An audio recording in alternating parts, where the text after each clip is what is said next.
You know if you have a no solution or infinitely many solutions when you don't have the identity matrix.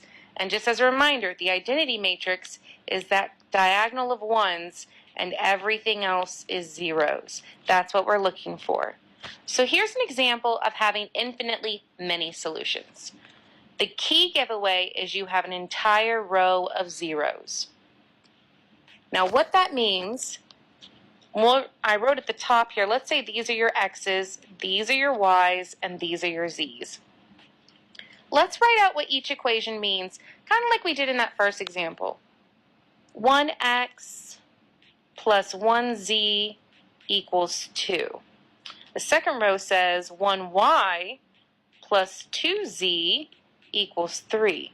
Now that last one basically says 0 equals 0, which is true. 0 does equal 0. That means that my last variable, z, can be any number. So I'm going to use the letter n to represent any integer value.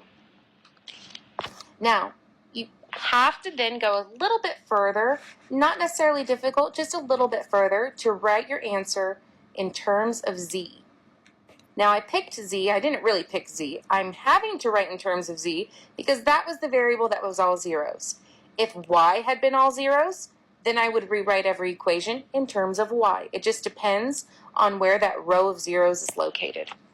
So we have, going back to that first equation, x plus z equals 2. Now when something says to write in terms of, they're asking you to rewrite the equation so that that variable is the only variable in the equation. So x is going to be equal to 2 minus z. And notice z is the only variable located on one side of the equation. So there's our first solution for x. Y plus 2z equals 3. We're working on that second row. We're going to do the same thing, 3 minus 2z. And on that last one, we're just going to leave it as z equals n, which is perfect. Now, to write your final answer as a set of solutions, kind of like you would an ordered pair, our x value is 2 minus, now it's 2 minus z, but we're saying z is any number. So 2 minus n. Y is going to be 3 minus 2n. And then z is equal to n. This is how you write an infinitely many solutions when you have a system of 3 or more equations.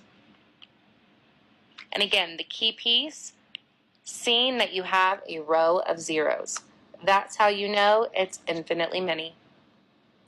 And the last example, when do we have no solutions? This one's the best and the easiest if it isn't the identity matrix. And at first glance, you might be thinking, hey, it has that diagonal of ones, which is great, and it has zeros here, but notice on this side, it doesn't have the triangle of zeros. It has too many values in that first row. So it doesn't have the identity matrix, and it doesn't have a full row of zeros. That's how you know it's no solution. Check back in tomorrow for another video on matrices. Bye, everybody.